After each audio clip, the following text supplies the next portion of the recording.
Хөгжлийн бодлого төлөвлөлт тогтвортой байна гэсэн үндсэн хуулийн заалтыг яаж хамгаалж явах вэ гэдэг талаар байнгын орон дараагаас асуулт асууя. Сонгуулийн үр дүнгээс гарч ирсэн нам өмнө явж байгаа тогтвортой бодлогыг эвдээд өөр бодлого чиглэл бариа явцсан тохиолдолд энийг яаж хамгаалах вэ? Хэн хамгаалах бол? Зүгээр яам байгуулагдсанаар хамгаалагдчихгүй байх л та. Үндсэн хуулийн зэцэд хамаарах юм уу? Эсвэл энэ тогтвортой үндсэн хуулийн заалтыг л тогтвортой барих ёстой. Тэгээ яаж хамгаалагдах бол? Энэ хөгжлийн бодлого төлөвлөлтийн хуулийн 9 болон 12 дугаар зүйлүүдэд өмнө батлагдсан хөгжлийн бодлого дүн шинжилгээ хийж нэмэлт өөрчлөлт оруулж болно гэж байгаа. Тэм цогцоог энийг сайн мэдж байгаа. Энүүгээрээ бол өөрчлөлт хамаа замбраагүй өөрчлөлт хийгээл тэгэл энэ бодлоготой хөндөөл байх энэ нөхцөлийг олгоцсон юм шүү гэж харагдаж байгаа шүү. Ер нь хөгжлийн бодлого одоо ерөөс бүх салбарууд төр анхаараач л гэдэг болчиход байгаа юм л та. Төр манай салбарыг анхаараач. Эрүүл мэнд, боловсрол, нийгэм, урлаг, соёл тэгээд аялал жуулчлал, хөдөө аж ахуй, мал аж ахуй бүгдөө л төрөөс татаас авч хөгждөг. Энэ хандлага чинь өөрөө хөгжлийн бодлогод маш том тийм сөрөг нөлөө үзүүлж байгаа юм л да. Нийгэмд зүгээр нэг тийм боддог, ярьдаг. Тэгэл юм тийм яг эцсийн гүйцэтгэлийг хардаг хүмүүсийн тоо цөөрж ийн л да. Хэд цөөрж. Би зүгээр засгийн газарт дүүргжүүлээд энэ хөгжлийн бодлого төлөвлөлтийн хуулийг биелүүлэхгүй байгаад нэлээд сайн ярих л ёстой гэж бодож байгаа. Нэлээд сайн ярих. Шатандаа энэ талаар анхаараач гэж. Төсөв санхүүгийн бодлогоос гадна эдийн засгийн бодлогот сайн анхаардаг болох ёстой. Ийм соёлтой болох ёстой л. Тэгжиж улс хөгжинэ гэдгийг шатандаа ойлгох ёстой. Тэгэхгүй бол тэгэл төсвийн бодлого мөнгөг яаж хурааж авах вэ, яаж зарцуулах вэ гэдээ л яриад нь шүү дээ. Тэгэхээр яаж доктортой өгч үү гэдэг талаар санал өгүүлэлтэнд их сайн гаргасан юм байна лээ. Тэгээ амжилт хүсье баярлалаа. Ганбаатар гишүүн маш чухал асуудал хөндөж байна.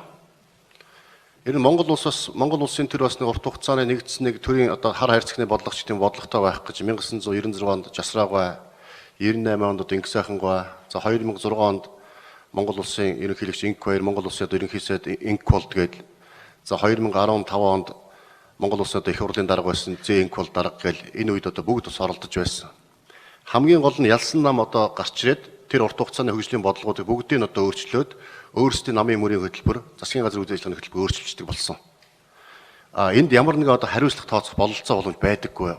Байсан учраас ингэж дураараа өөрчилдөг төрийн бодлого тодорхой биш, төрийн бодлого тогтворгүй болсон. Үүнийг засах гэж үндсэн хуулинд нэмэлт өөрчлөлт хийсэн. Үндсэндээ сүүлийн 30 жилийн алдааг бид үндсэн хуулийн нэмэлт өөрчлөлтөөр зассан. Үндсэн хуулийн 25-ийн 1-ийн 7-нд улсын их хурлын онцгой бүрэн эрх. Онцгой бүрэн эрх гэдэг чинь тодорхой үүрэг гэсэн үг. Энд дэр бичсэн байгаа.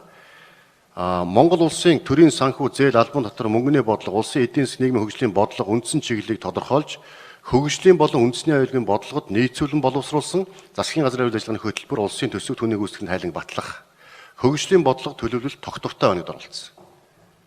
Өөрөөр хэлэх юм бол ерөөсөө альва бодлогын бичиг баримтууд энэ хөгжлийн бодлогын бичиг баримт нийцсэн байх ёстой. Засгийн газрын мөрийн хөтөлбөр их хурлын баталж байгаа бүх бодлогууд. Ингэхгүй бол үүнийг зөрчих юм бол үүнийг зөрчсөн улсын их хурл, үүнийг зөрчсөн засгийн газар үндсэн хууль зөрчсөн асуудлаар хариуцлага хүлээдэг байх ийм заалтыг үндсэн хуулийн 25-ийн 1-нд оруулж өгсөн. Үүгээр үндсэндээ бол үүнээс хойш энэ хөгжлийн бодлого төлөвлөлтийн хууль болон энэ Монгол улсын урт хугацааны хөгжлийн бодлого бидний баталсаад алсын хараа 2050 гэсэн бодлогын бичиг баримтыг өөрчлөх юм бол зөрчих юм бол хэрэгжүүлэхгүй бол үндсэн хуулийн хариуцлага хүлээдэг байх ийм зохицуулт орж өгсөн. Үүгээр үндсэндээ энэ төрийн бодлого маань тогтвортой байх бололцоо боломж бүрдэнэ гэж үзэж байгаа. Бид нар хөгжлийн бодлого төлөвлөлтийн хуулийн 9 болон 12 дугаар зүйл чинь тэр яг өөрчлөх тэр боломжийг нээгээд өгсөн юм бол шүү гэж асуусан тий. Дүн шинжилгээ хийж нэмэлт өөрчлөлт оруулж болно гэж байна шүү дээ. Тэгэхээр хуулиндаа өөрчлөлт оруулчихлаар тэр хариуцлага энэ чинь алга болчих болов уу гэж. Тэгэхээр би хөгжлийн бодлого чинь тогтвортой байхын тулд хууль их тогтвортой байх хэрэгтэй. Тэгээ хуулиндаа нэг ядаж нэг 5 6 жил гар хүрдэггүй ч юм уу тэр хаалтуудыг хийх боломж байгаагүй мүү гэж. Энийг эргэж харуул яасан бэ гэж байнга орон дараагаас асууя. Юу хуулийн төслийн 9-р зүйл дээр бол хөгжлийн бодлого төлөвлөлтөнд оролцогчдын их үүрэг, улсын их хурл, засгийн газар, ерөнхийлөгч, яамд те орон нутгийн одоо аймаг орон нутгийн иргэдийн хурл, засаг дарга гэдэг энийг заагаад өгсөн. Энэгээр үндсэндээ бүгдээрээ тодорхой үүрэгтэй, эрхтэй бүх бодлогууд нь нэгтгэж явах ёстой. Мэдээж амьдрал баян эмчийн амьдрал одоо нийгмийн хөгжлийн шаардлагаар хуулинд одоо зайлшгүй өөрчлөлт оруулах шаардлагатай бол өөрчлөлт оруулахаас өөр аргагүй.